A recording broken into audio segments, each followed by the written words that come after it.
Hi, I'm James Gardner, host of Your History, Your Story, a podcast for anyone who loves hearing fascinating tales about remarkable people, intriguing topics, and significant historical events. Our hope is to inspire you to uncover and share your history and your story. In this episode of Your History, Your Story, our guest is Mary Lou Falcone. Mary Lou is an internationally known classical music publicist and an advocate for Lewy Body Dementia awareness. Today, we will be talking about her powerful memoir, I Didn't See It Coming: Scenes of Love, Loss, and Lewy Body Dementia. In her memoir, Mary Lou shares deeply personal stories, such as her father's devastating stroke in the 1950s when she was just a child, and her journey as caregiver to her husband and soulmate, Nicky Zann. A 1950s rock and roll musician turned celebrated artist, Nicky passed away from Lewy Body Dementia in 2020. Don't miss this inspiring conversation about love, loss, and resilience. I'd now like to welcome Mary Lou Falcone to our show. Welcome, Mary Lou. Thank you, James. It's a delight to be with you.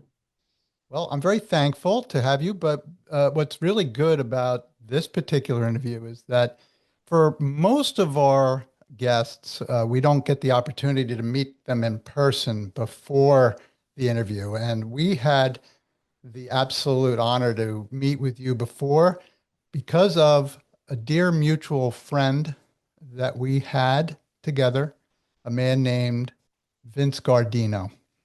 Yes. Yeah, and Vince Gardino, along with his brother, Robert, who's also a dear friend, were guests on our podcast twice about their two books, Grave Tripper 1 and Grave Tripper 2, and just wonderful guys. But Vince said, I've got this lady. She's a neighbor of mine. She's wonderful. She wrote a book. The book is called I Didn't See It Coming: Scenes of Love, Loss, and Lewy Body Dementia.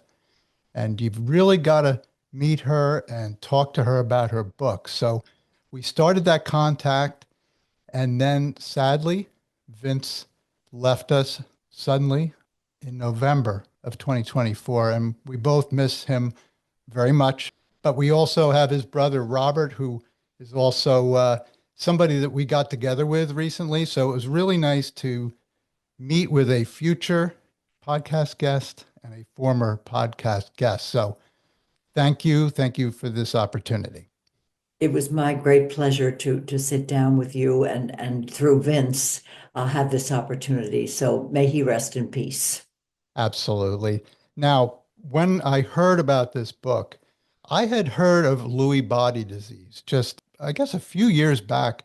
Somebody from our church, his dad suffered from it. And I heard about it and I heard different things about it, but I didn't know too much. And I saw the book and I thought, okay, Vince said that Mary Lou had been a caregiver for her late husband, your late husband, Nicky Zann, who we're going to talk a lot about later. And I thought, okay, the book is going to talk about the disease and it's going to give us information. And it's going to talk about caregiving and things like that. I thought very important things. But while the book says I didn't see it coming, I didn't see it coming either. The book that I read was so much more in that it introduced the caregiver, and that is you, and that caregiver's life, which it turns out really prepared you in many ways for dealing with the disease and helping a loved one through that disease. Yeah, caregiving for me has been a lifelong journey. So it didn't just start when I was in my 70s and the love of my life was diagnosed with Lewy body dementia, but it started when I was 10 years old. As a child, my father had a massive stroke. He was 37 years old, and that stroke left him quite incapacitated. He learned to walk again. He fought to walk. He did. And the thing that never came back was his speech. The brain damage was too great in the areas of speech. And because of a misdiagnosis initially, He was left to actually be in a state of disrepair for a good 3 or 4 days before they realized that this was a stroke. Why didn't they realize it? Because he was 37 years old and in a small town in New Jersey, which was Livingston. And in those days, it's not the metropolis and built up town it is today. The doctors had never seen a stroke in somebody that young. And so therefore, you couldn't blame them for missing it, but it happened. And the result was that for the rest of his life, from 37 years of age to 64 years of age, he never spoke again. Oh, Mary Lou. Now, you were the oldest. You had two younger siblings, right? Correct. I was 10 years old. My brother was 7 years old at the time, and my sister was 5 years old.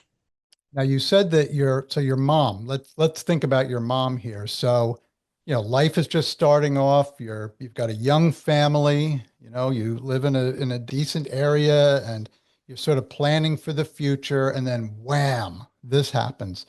How did she react? And then how did you, as the oldest child, react? Let me start with my mother, who, in my opinion, well, she's my hero. That's number one. Secondly, I consider her sainted because my mom had probably the toughest life of anybody I've ever encountered or imagined. She was put in an orphanage as a child because her mother died, and the state of New Jersey said to my grandfather, it's not proper for this little girl of 2 years of age to be in a family of all boys. And so, therefore, we are mandating that she be put in an orphanage, which she was. And at age 12, comes out of the orphanage. And basically, she used to tell us that the orphanage was a joy because she was taught all kinds of skills, sewing and crocheting and knitting and proper manners. And it was run by very kind people. And she had a very good experience. Coming home to a cold water flat where heat was generated by bricks put on I was going to say on the grill, on the potbelly stove, I guess it must have been, to warm up, to put on your feet, under your feet, to keep warm at night, that kind of thing. So her life became a little bit Cinderella-ish in that she, cared for her older brothers and her father. And then she met my father. And my father was destined, his path was to become a priest. But he decided, oh no, I've met Mary DiStefano and my life has changed. They married, they had this very beautiful relationship, upwardly mobile, 3 children, as you said, moved from Orange, New Jersey to Livingston, New Jersey, which was just a dream to have their own home, which they did. And my father had just been hired for a job with a company called Hanson and York. I'll never forget the name of it because they paid my father. He had not worked there one day, but they paid him a full year's salary, hoping that he would return, that he would come into their family. And it never happened because he couldn't.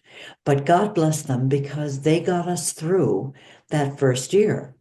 And it was tough. My mother held down 3 jobs.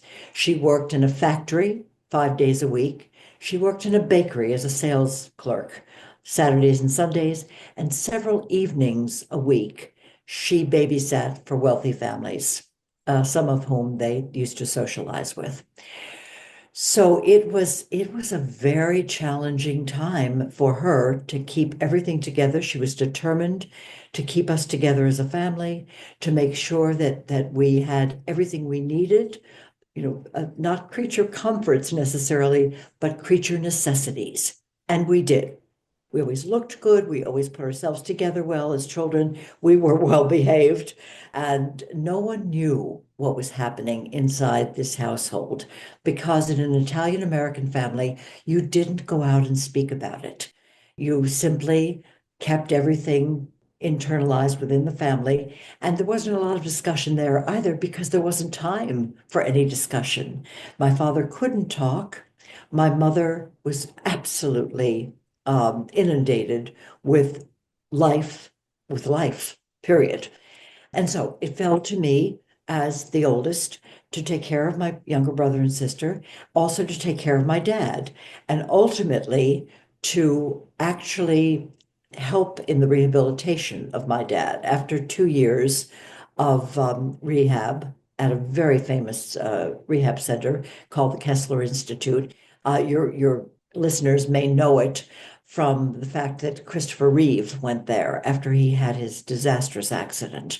And they are a wonderful institution. And they certainly they trained my dad to walk again, which was amazing.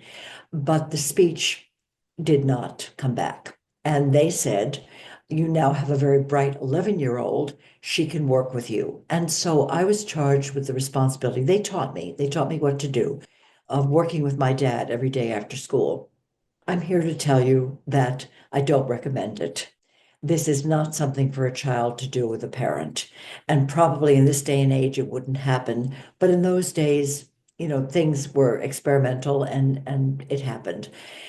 My dad tried and tried and tried. He tried his darndest to speak. But the speech centers, as we all kind of know, there are two centers of the brain. When one gets knocked out, the other one can be retrained. But in his case, both of those centers were knocked out and nobody knew it. The doctors didn't know it. The rehab center didn't know it. He certainly didn't know it. And I guarantee you, I didn't know it. So, being the little zealot that I was, I can make this happen. We can do this, Dad. And we couldn't do it. And so, very often, he was reduced to tears, which absolutely broke my heart and stayed with me my whole life. That was something that I did regret. But as an adult, as a seasoned adult, as a 70-something-year-old, that lesson would serve me well because as a caregiver for my husband, Nicky Zann, I was not a zealot. I was able to face it with the dignity and grace and generosity of spirit and kindness that was needed. Absolutely. In the book, there's a scene where I think a lot of caregivers, including yourself, could relate to. And that is a scene where I think you were in the other room. It was not long after your father's stroke, and your mother was baking cookies in the kitchen, and you heard a crash. Could you tell us about that? How people who are caregivers can relate to that moment that your mother had? Yeah. It was a singular moment, James, in that my mother never lost it.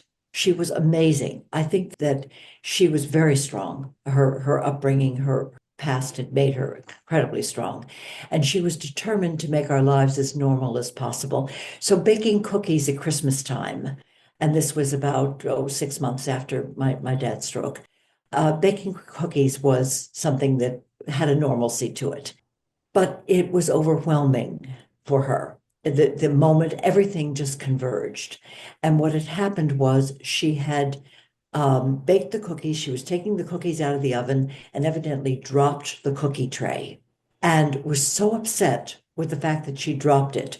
The cookies were on the floor. By the time I got into the kitchen, heard the crash, went into the kitchen, the cookies were on the floor. The tray was on the floor, but my mother was nowhere to be found. And I saw the door to the cellar opened, and I very quietly crept down the steps. And what I saw was something that touches me, obviously, as I'm tearing up to this day. And that was my mother sobbing in tears. She never knew that I saw her because I crept back up the steps, intuiting that this needed to be a private moment, that she needed her privacy, and she needed to just grieve for the loss of her husband as she knew him.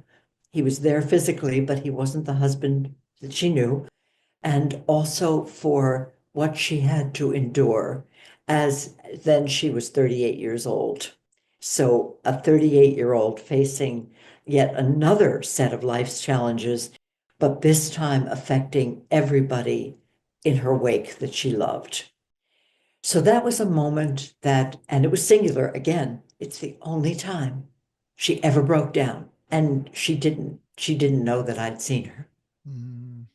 Now, you were in effect caring for her in that you let her have that moment instead of charging down and, you know, here's the one parent who's functioning fully and you're seeing them get emotional. You may, as a child, think, hey, what about me? I need stability here, whatever. You gave her a moment. And I would imagine as a caregiver, we'll fast forward later on in life, that you also recognize there are times when you do kind of need those moments to sort of let down and break down sometimes, wouldn't you say? Oh, absolutely. And as the caregiver, as a caregiver, as an adult caregiver, you do have moments where you're going to lose it. There's just no question about it. I don't care who you are. I don't care how strong you are. I don't know anybody who hasn't lost it. But it's what you do with losing it that's important. And my technique, if you will, which I share very openly, was to have a pillow ready in a different room where I would scream into the pillow and preferably, as far away as possible so that my loved one, Nicky in this case, could not hear it. And the words darn and damn and heck, don't do it.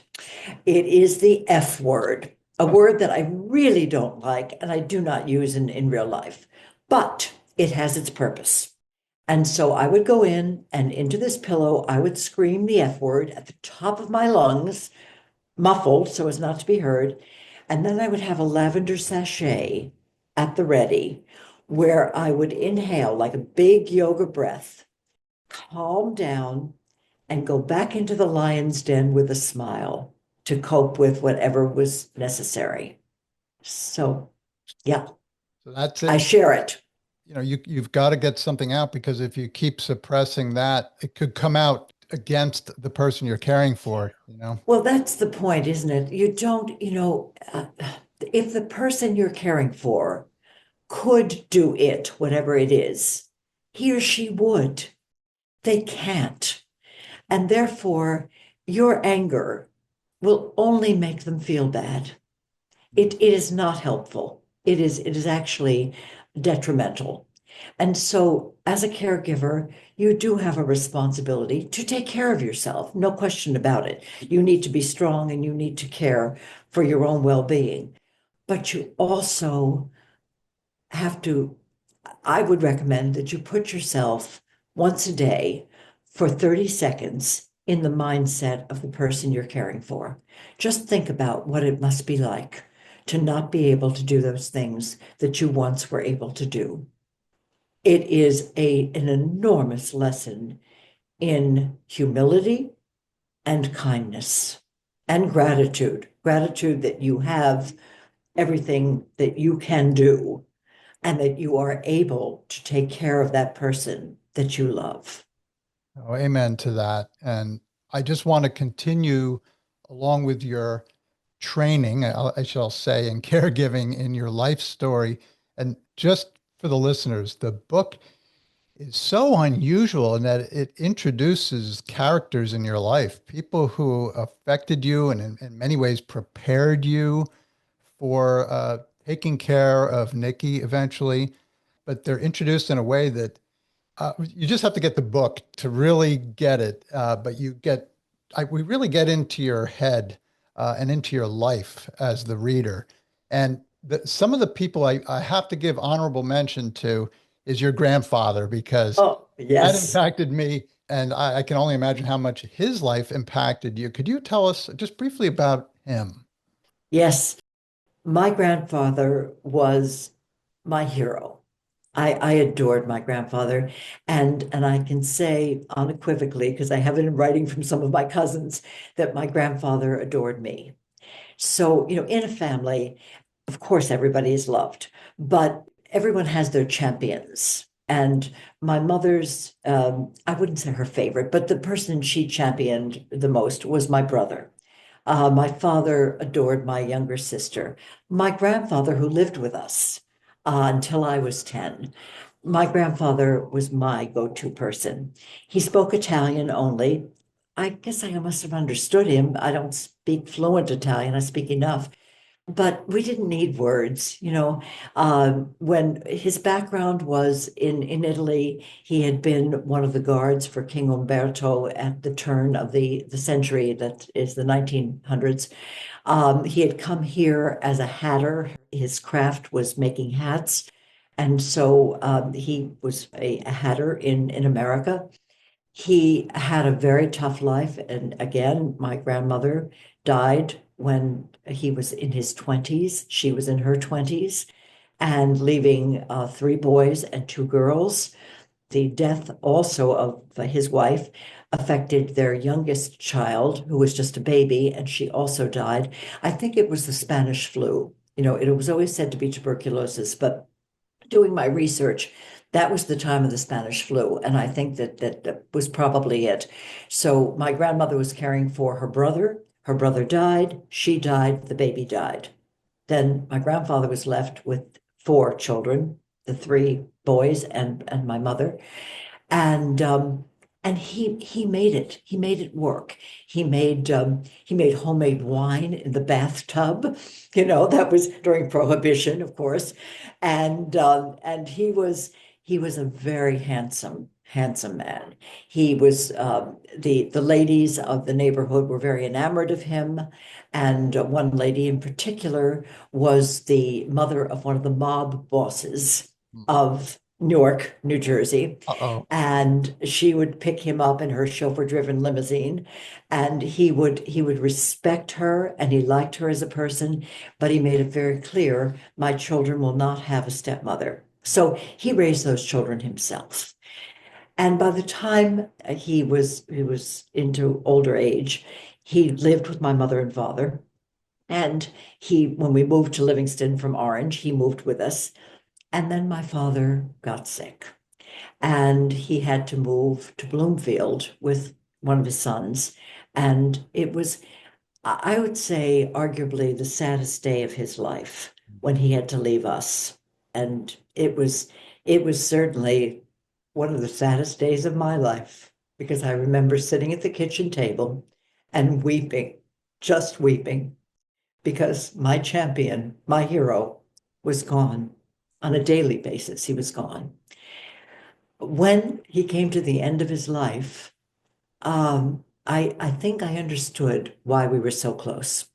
And that was he was dying, and he was in the hospital, and I insisted upon going. I think I was probably 14 at the time, 13, 14. And I went, and I might have been a little younger, but anyway, I went to visit him. And he looked at me and he said, "Oh, Mary," my mother's name.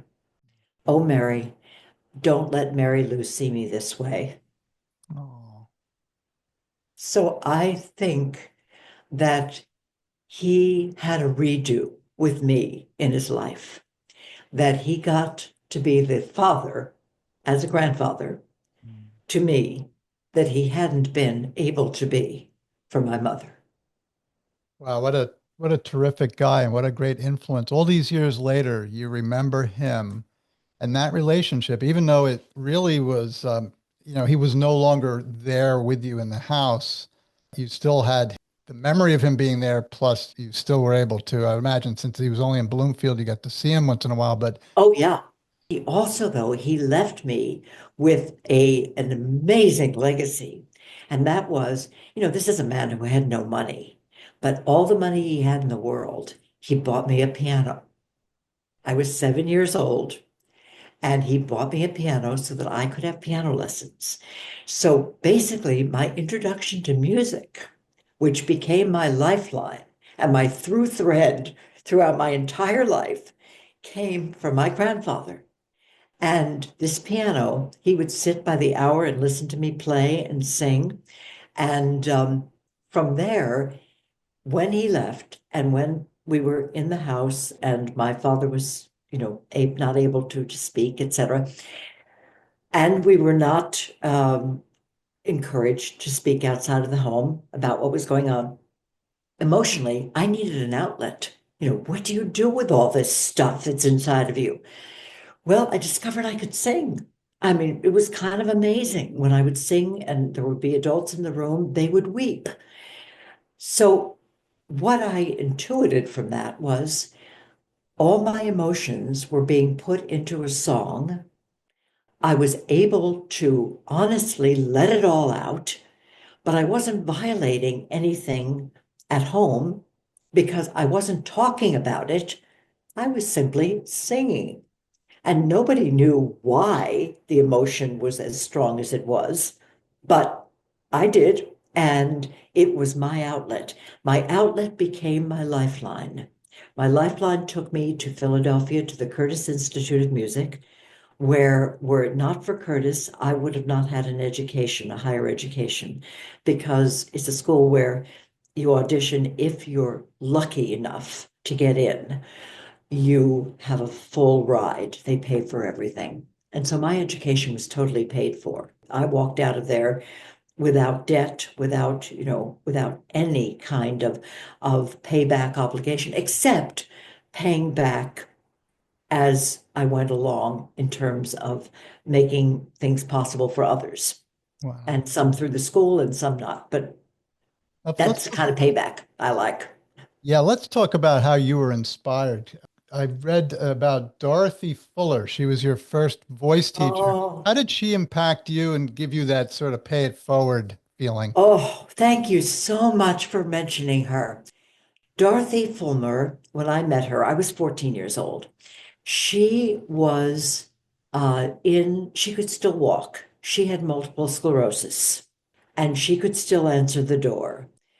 By the end of her life, she could just blink her eyes. She was an inspiration.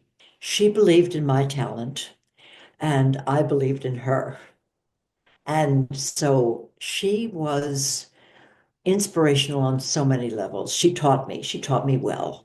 She encouraged me. She was a model of courage, not unlike my dad. Interesting that I had two examples of people who were struck early on in life, but were fighters.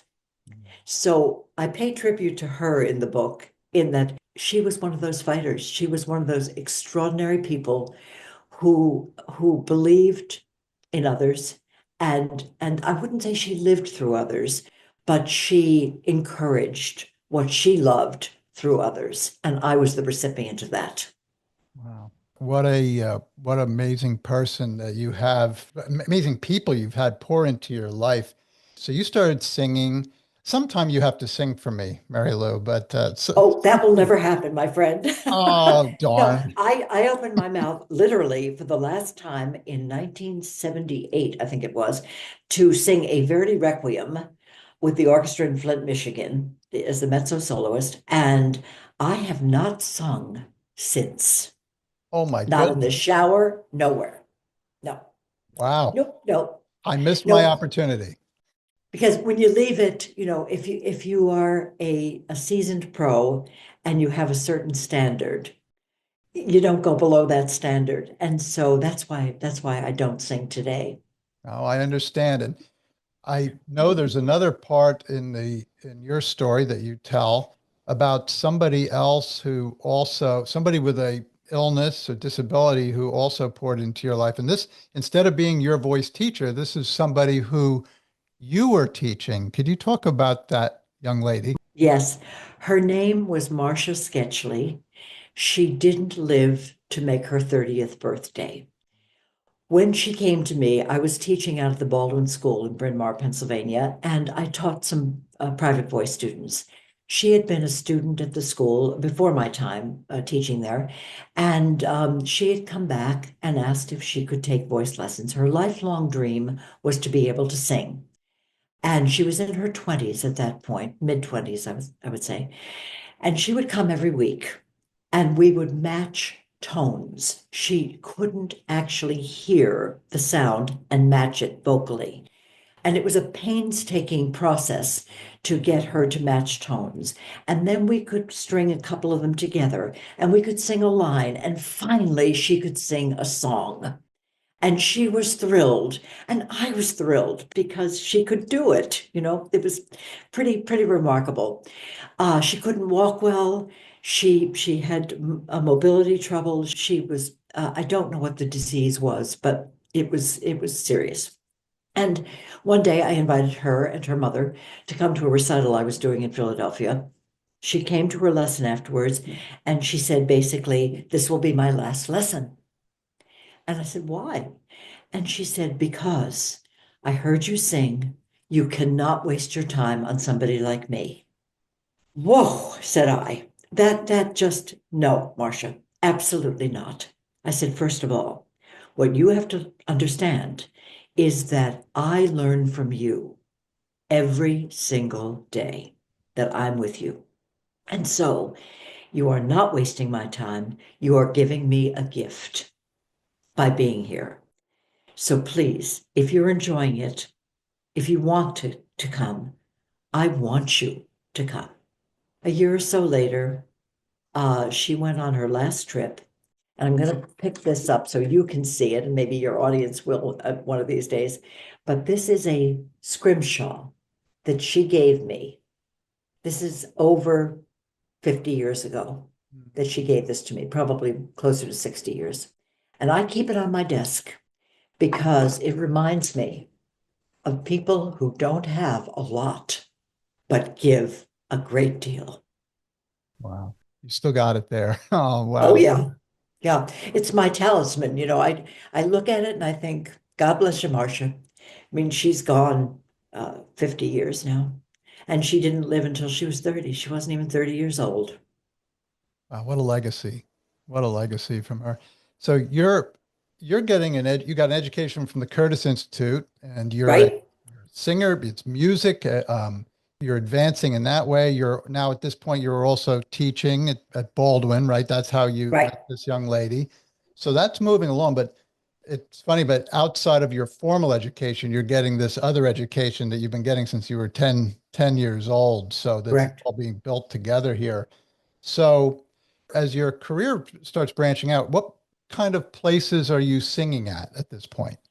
Well, I was one of the lucky ones. I didn't have a manager, so I was my own manager, which kind of became fortuitous. I was my own spokesperson, if you will. The first thing that came my way was in Philadelphia. It was a world premiere of a piece called Metamorphosis, based on the Kafka's Metamorphosis, and through that there was a director. She really was an inspiration to me, and she believed in me. And when WNET Opera Theater, now WNET Opera Theater was an offshoot of the NBC Opera, which had been very famous in the 50s. Leontine Price, for instance, sang her Tosca in the NBC Opera Theater. So now WNET, PBS had taken this over, and they did these operas that were truncated. It was an hour and a half, so it was your highlights, but all staged, beautifully done. And they were doing a production of Queen of Spades.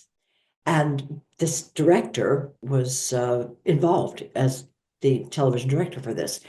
And she said to the conductor, "I want this person to audition." So I went and auditioned, and they liked what I did, but said they didn't want to hire me because I lived in Philadelphia. She said, "No, no, no. She can get here as easily from Philadelphia as she can cross town. So definitely, if you like her, hire her." They did.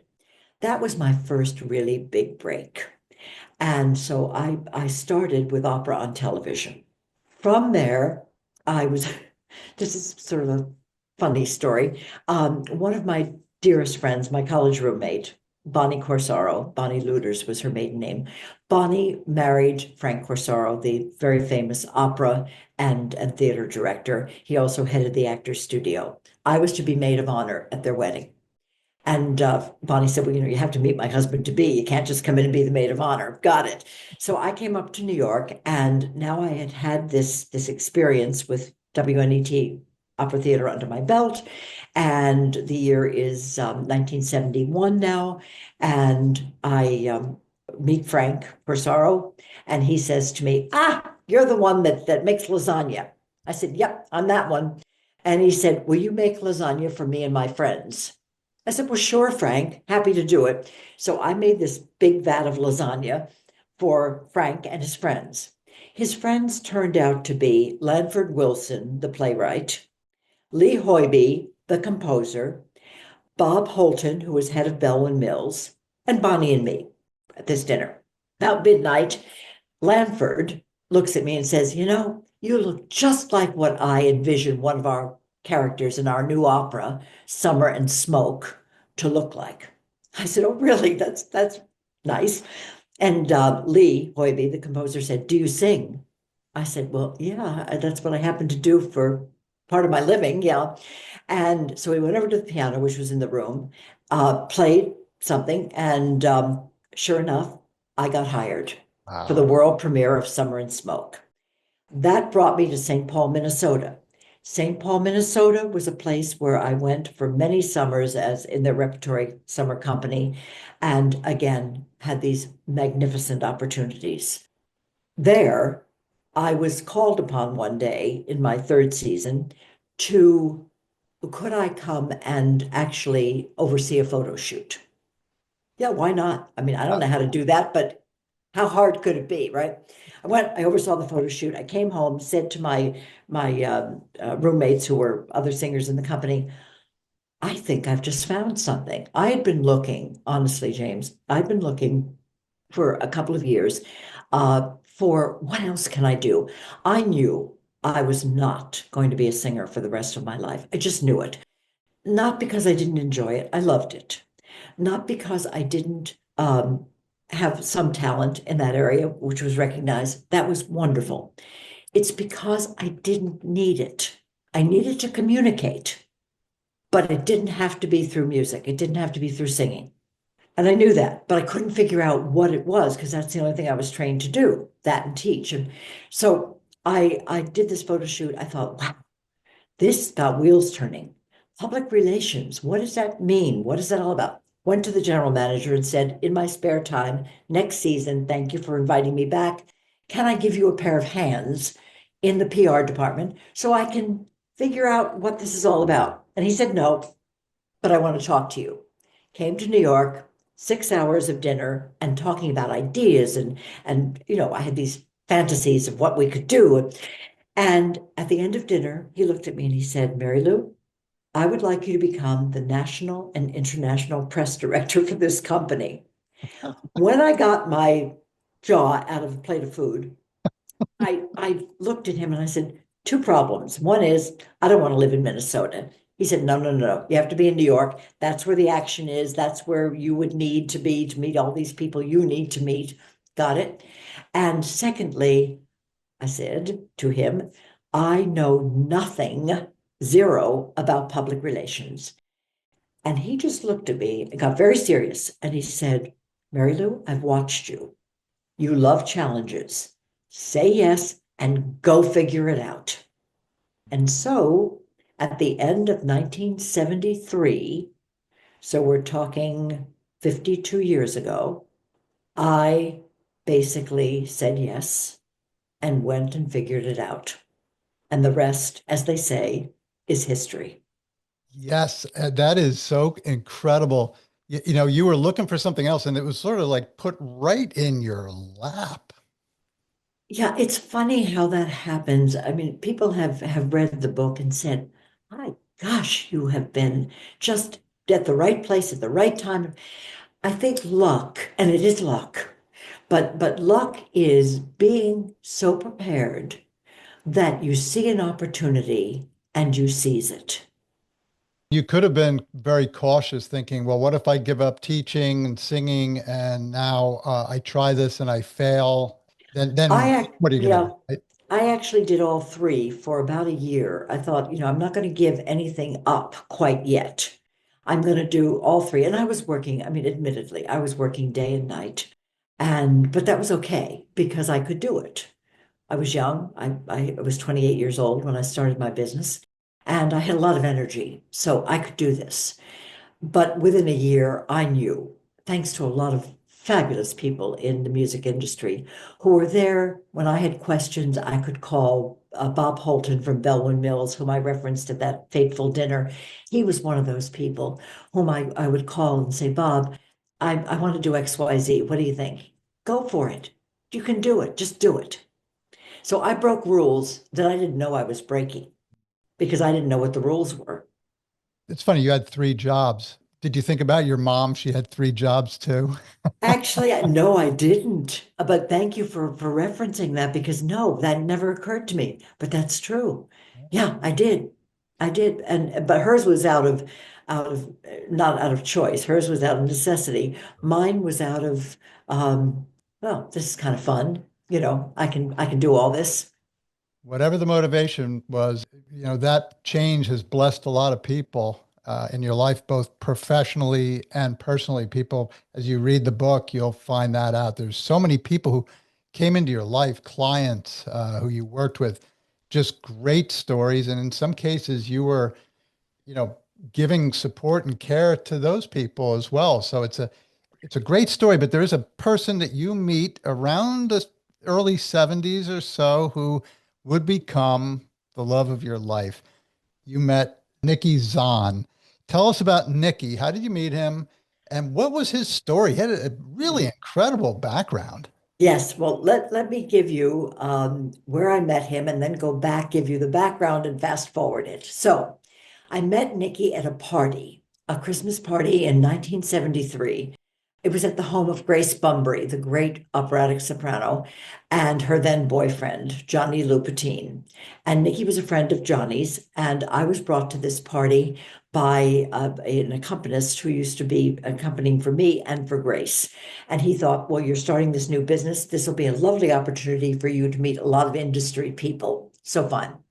And so that was the party. Now, I'll go back to what happened at that party after I tell you a little bit about Nicky Zann.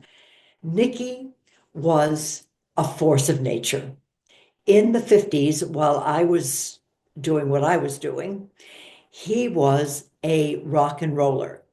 Nicky was on the road at age 14 with the likes of Johnny Cash, Jerry Lee Lewis, Patsy Cline. So he was a for real rocker. His parents, I think, realized that he was also a force of nature that didn't quit.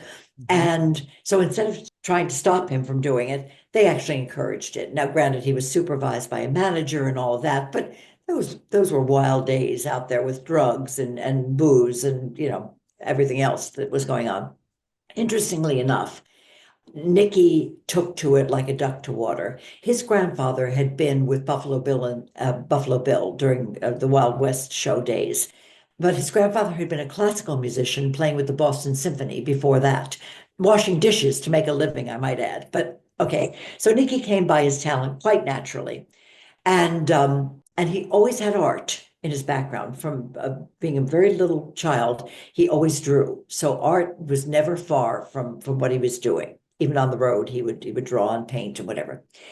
At 21, having had all this success and making all this money as a teenager, he decided that he was going to study art seriously and go to those professors, among them Vern Hogarth, who was known for his Tarzan comic strip. At School of Visual Arts, Nicky would go there, he'd pick his courses, and he would really refine his art, which he did. He caught on very, very quickly. He was celebrated as a very young person for his artwork. It was New York Times ads. It was advertising agencies. It was book covers. It was so many things that he was part of, and he brought his love of pop culture into all of it. Unbeknownst to him, a love comic, which he did, which was a precursor to Roy Lichtenstein's work, and actually has been credited as being the inspiration for Roy Lichtenstein. This work was converted into fabrics. This fabric, the love comic fabric, was made into ball gowns, into shower curtains, you name it. That work was submitted and accepted by the Victoria and Albert Museum Wow. in the early 70s. Nicky never knew it because it was the fabric converter's name that was on it. But we fast forward to the 2016 era, 15, 16, and he was Googling himself one day and found this fabric in the Victoria and Albert Museum, permanent pop art collection. And he went, Mary Lou, look at this, which I did. And he said, but that's my work. I said, yep. Lots of people said, go to the lawyers, get a lawyer. I said, no, no, no, no. You go to the PR department. I wrote a letter to the PR, cold to the PR department and said, this is the case and can you do something about it? Within 24 hours, they were back to me saying, we always wondered why the fabric was signed Nicky Zann, but it was attributed to Leon Rosenblatt, who was the fabric converter. Anyway, they, within weeks, changed everything, made everything right, which was amazing, so that he got to see that before he passed. But going back, so here is this force of nature as a rocker out there, turned artist. By the time I meet him, he's 30 years old. I'm 28. I look across this crowded room, and you could hear in my head the strains of Rachmaninoff going. It was just this glorious symphonic explosion in my head when I didn't know, when my heart stopped, and I thought he was the most handsome man I'd ever seen in my life. For those who are familiar with the actor Alain Delon, the very famous French actor who recently died, Alain was arguably one of the most handsome men on the planet. Nicky was, it looked like Ellen's brother. They looked so much alike, it was unbelievable. What I didn't know that night and didn't know for a long time after was that Nicky had the same reaction when he looked across the room. We met, we talked, up came this lovely woman who remains my friend today, and it was his wife, Mary Jo. We became fast friends. I mean, the minute I knew he had a wife, you know, hands off. That was just not territory to pursue. End of story. They amicably divorced 10 years later, no children, just went different ways, had different needs and wants in life. And we all stayed friends.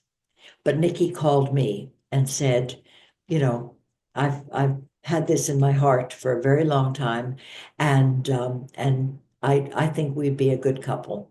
And turned out we were. Mm. And so for 34 years, every year, Nicky would ask me to marry him. And I would say, no, we have such a lovely relationship. It's so good. It's so perfect. Let's not spoil it with a piece of paper.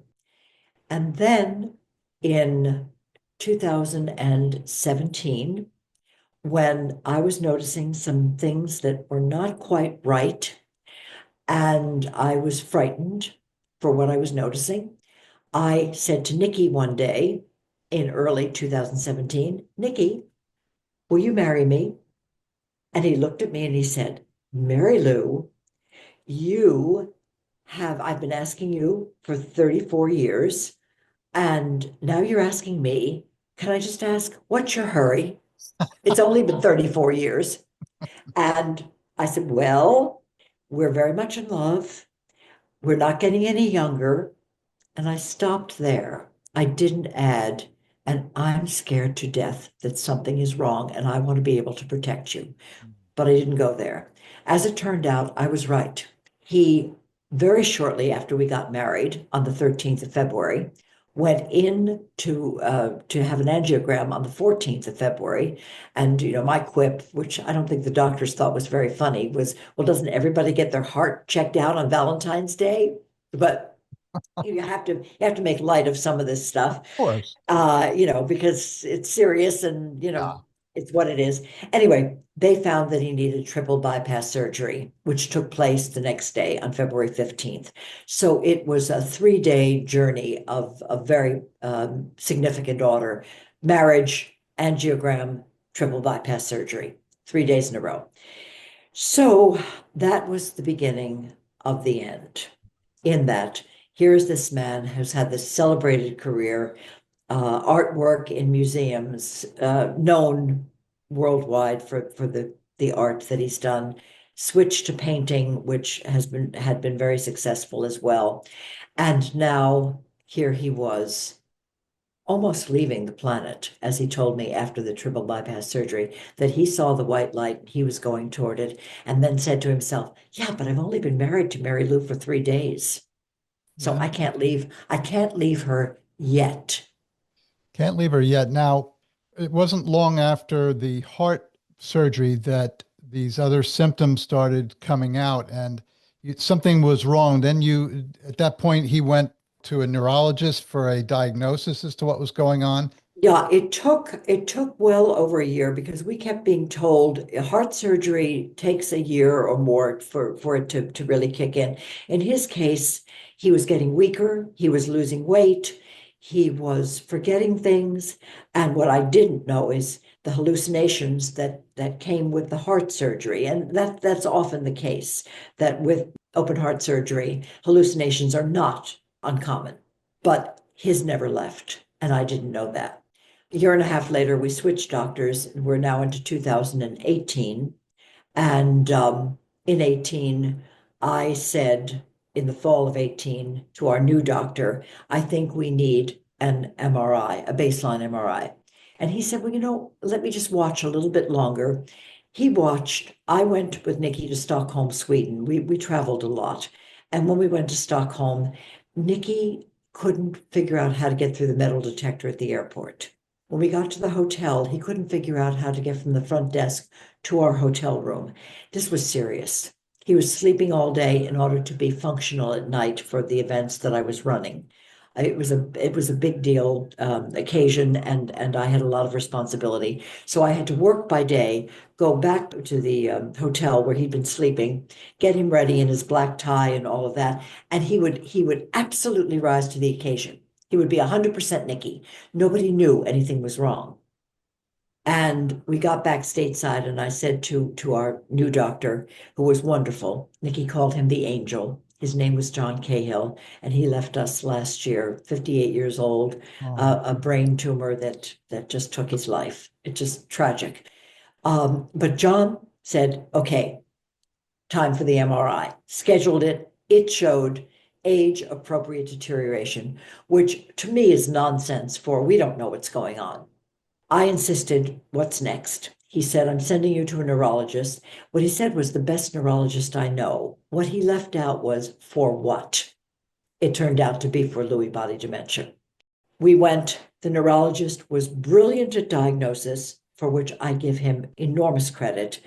And the umbilical cord was cut after that. He was useless in terms of what do I do? Where do I go? How can I find help?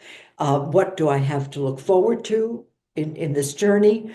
Nothing. He would answer not one question, which was a big disappointment. And so the diagnosis was immediate: Lewy body dementia with Parkinsonian aspects.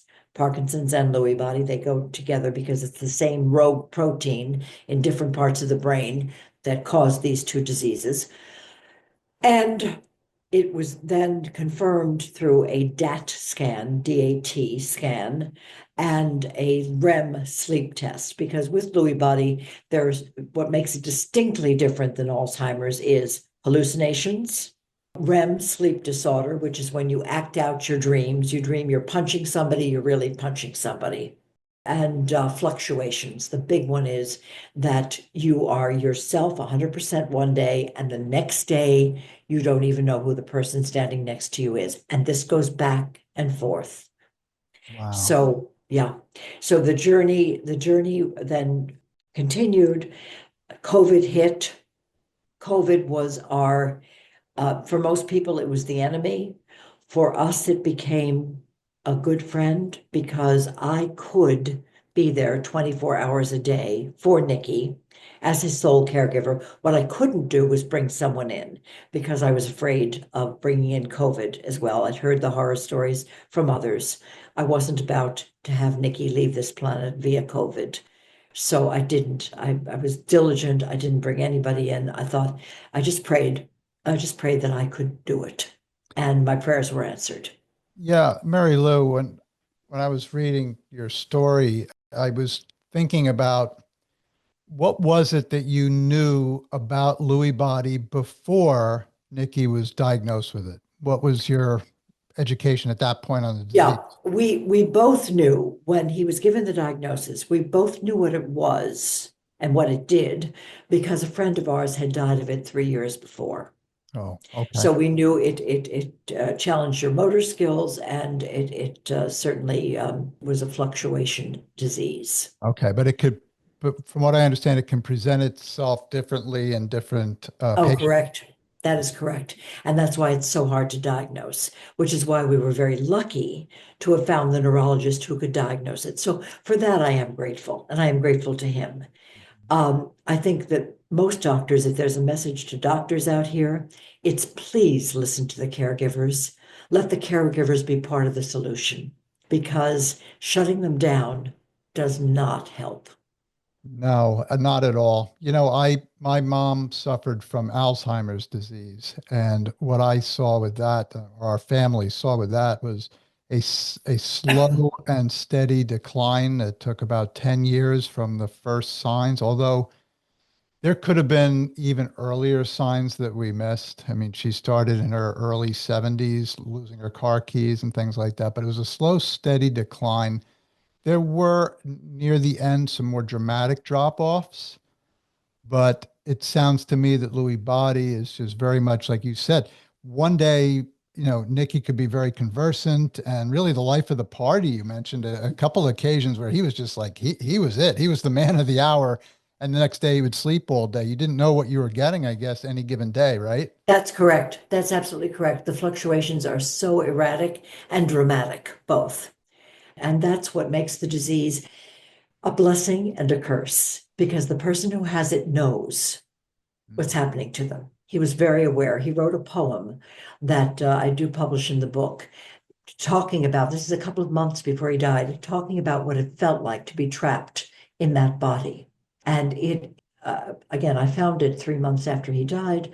It was heartbreaking to read that, but I was confirmed in knowing that he knew exactly what was happening to him. And so much so that at the end, where he was very lucid, he knew that he was dying. And so he stopped eating.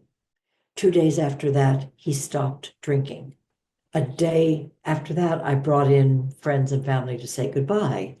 And Nicky, who had been in the bedroom, bedridden, with everybody coming in to say goodbye, actually called out to me with all our friends and relatives, 8 of them gathered in the living room. And he said, he called me in and he said, I want to be put in the little transport chair and brought into the living room, which I did. And he said goodbye and thank you by name to everybody in that room, and then said, I'm very tired. And 3 days later, he was gone. Hmm. Yeah, it's with Alzheimer's, near the end, my mother didn't know who anybody was really, and to think that with Lewy Body, there was actually a quick window where he was able to look people in the eye and say thank you to them. Absolutely. I I mean, mean, what a memory that is. What a comforting memory that is. Because in his last moments, he was 100% Nicky. wow. I guess the bad side of that is you well know, the roller coaster must be tough because you get a glimpse of the old person and you want to hold on to them, and then you don't know if they're going to disappear the next day. So That's right. where Alzheimer's, you're ready for the next step down. The roller coaster must be really, really tough. Now, reading your book, you take us on a journey about caregiving during this period. Of course, having COVID in there, you mentioned about it's a blessing in some ways because you were sort of, yeah, everybody was locked, hunkered down. So that was good. But conversely, you couldn't go out for your little coffee shops and restaurants or visiting friends to the extent that you used to. So that must have put a lot of pressure on you that made it all about the caregiver at that point, right? Well, it did put pressure, but I structured a day. I would let Nicky do what he could do. I think that empowering somebody with Lewy body to be able to function as fully as they can without being in danger. Now, if something was dangerous, of course I would never allow it. But I would peek around the corner as it took him 2 hours to dress, to put on a shirt, to button that shirt, etc. And I would just let him do it because, first of all, he had the 2 hours, he could do it. But it also gave him the sense of fulfillment and satisfaction of being able to be self-sufficient in that way. That was really important. I would then, prepare a little lunch, and we'd have a nice little lunch, and then we would go out for a walk. When he could walk, it was great. We'd go either to the park or down to the river because we're very centrally located between the two. It's a couple of blocks one way or a couple of blocks the other way. So we're lucky to have those areas to go to. And we would wave to people, as we didn't interact with people, but we would wave, and certainly with restaurants that were doing home delivery, kind of thing. You couldn't go to the restaurant, but those people would still be there, and they knew us, and they would wave back, and it was very nice. And then he couldn't walk anymore, and so I had to get the transport chair, small transport chair, which I called the chair with wheels, not a wheelchair Okay. because it's pejorative. You say wheelchair, and everybody says, oh, wheelchair. But this was a chair with wheels. And I explained the first time I took it out, first of all, I lied. I said that our doctor had sent it as a gift because Mhm. I knew that's the only way he would accept it. And I told our doctor, who made house calls, that the next time he came, he was going to be thanked for this wheelchair. Just say you're welcome, and that's it, right? And he played right along with me. It was great. But we wheeled it out together. We wheeled it out our front door together. We have a high rise building, and there are doormen, et cetera. And the doormen were always so gracious and respectful. And we wheeled it out. I took it to a little park nearby. I said I was tired. I sat down. I said, Nick, you want to just sit in the chair while I sit on the bench? And he did. And I then followed that with, okay, now we'll walk to the river. So do you want to walk or do you want to stay in the chair? He said, well, I think I'll stay in the chair, which was a huge concession. We walked down, we walked back. On the way back, I said, if ever you want to stop and get out and walk into the building, you let me know. He never said he wanted to do that.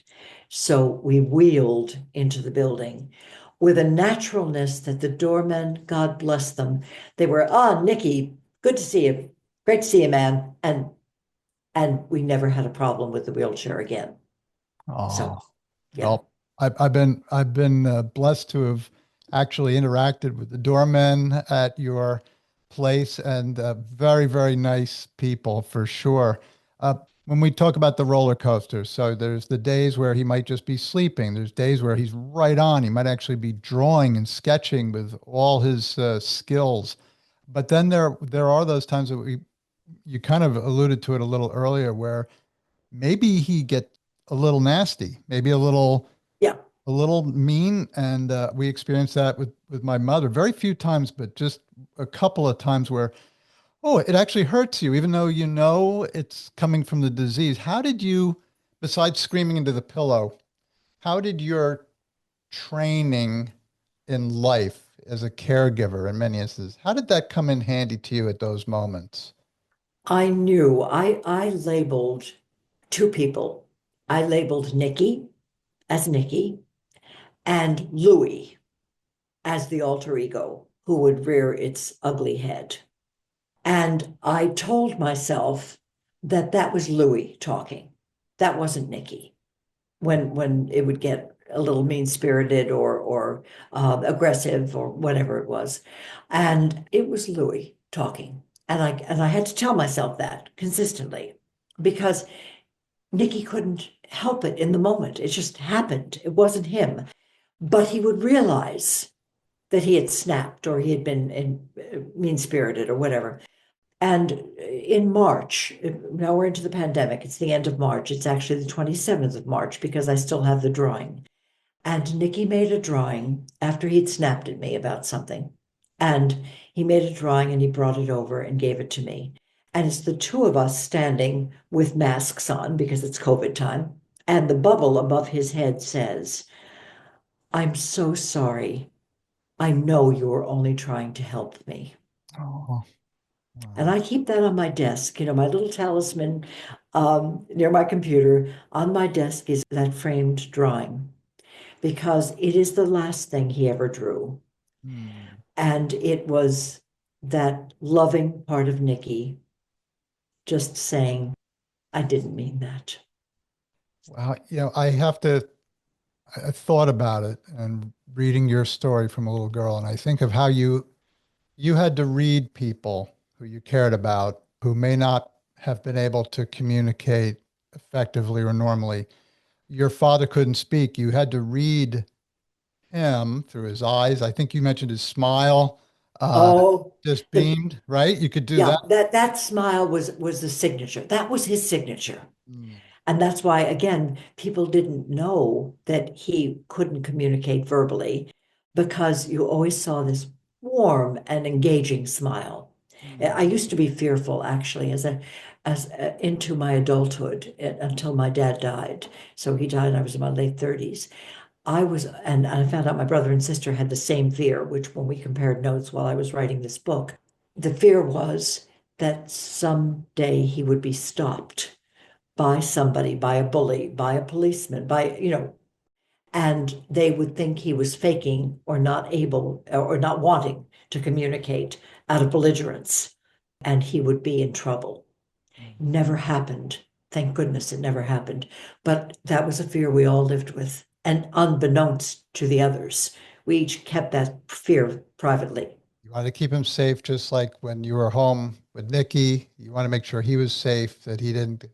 I knew there was a point at which you didn't want him out by himself anymore and things like that. But I also think Right. about your grandfather was not able to communicate with you in English. So you almost had to read body language and facial expressions. And even the little girl who looked down at her mother and was smart enough to know her mom needed some time to sort this out.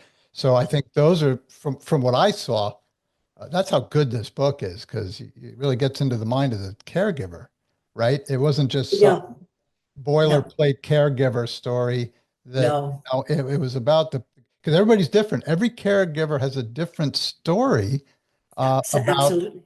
how they're equipped or not equipped. So And caregiving is improvisation. yeah. It is the theater of improvisation. Mm, And I think that you can't, you don't learn it, you live it. mm. You can't study it because it's going to throw you curves every which way. And so being flexible and improvisatory is the key to this. Yes, definitely. Now, I'm thinking, why did you sit down and write this book? Like what it's no small task to write a book for sure. What prompted you, or how did you actually put pen to paper? I had said falsely that I would never write a book. And what I meant by that in hindsight is that I would never write the tell all book about my clients that everybody wished that I would write. Yes, I have stories, and no, I will never write them because it's like attorney client privilege. Sure, You do not repeat what you're told in the sanctity of a private closed forum. You certainly. just don't, especially when people are famous and everybody wants to know the dirt. No dice, never. And that is a never. But what I realized, two things. One is before Nicky died, like around April, and he died in July, he said to me one day, Mary Lou, you have to write. And I didn't know what that meant. It just didn't resonate. Literally, it was the day after he died. I knew exactly what I had to write. I had to write so that other caregivers would have a place to go to get all of their information in one place. They wouldn't have to go to multiple sources, they could find it in one place. And when I started writing, it was with the idea of front loading the whole book with the Lewy body experience and what Lewy body is and all of that to let a wider population know about it. And then reference my life as a caregiver, how it reflected that. And I did that. And basically my second editor, my first editor was wonderful, and she encouraged me to write openly and honestly and from the heart and take off the gloves and stop being so polite. Okay. So, like, who are you? Show us who you are. My second editor looked at what was then an accepted manuscript by a publisher. East End Press is my publisher. And they said, yes, we want to do this book with you. But it needs to be reworked in some way. But I didn't know how to rework it. I didn't know how to rearrange the chapters. And this new editor who came in used to be the head of Thor. She was the president and publisher for Thor books. Her dad, Tom Doherty, had started it. She had then taken over. She was now retired, but early retirement. And I was the recipient of all of this wisdom that she had to offer. And she said one line that changed my writing life. And it was, if we don't care about you, we will never care about what this disease that you want us to know about and care about. And I said, but how do I do that? She gave me a roadmap. She said, what you've done is fabulous, but you need to flesh out the beginning of every chapter and tell us why this person is speaking. The device that I chose to use was to have people in my life, people whom I wanted to honor for the most part. I wanted them to speak in their voice about events that happened in my life and how they were intertwined with those events. She said, in order to do that, you need to tell us what they meant to you first. You do a paragraph introducing them to us, and then you let them speak. And you front load the book with your journey from childhood so that when we get 3/4 through it and we get to the last quarter, we really want to find out what happened to you and why. And she was right. She was so right. And I bless her. She was a miracle. Well, Mary Lou, it works.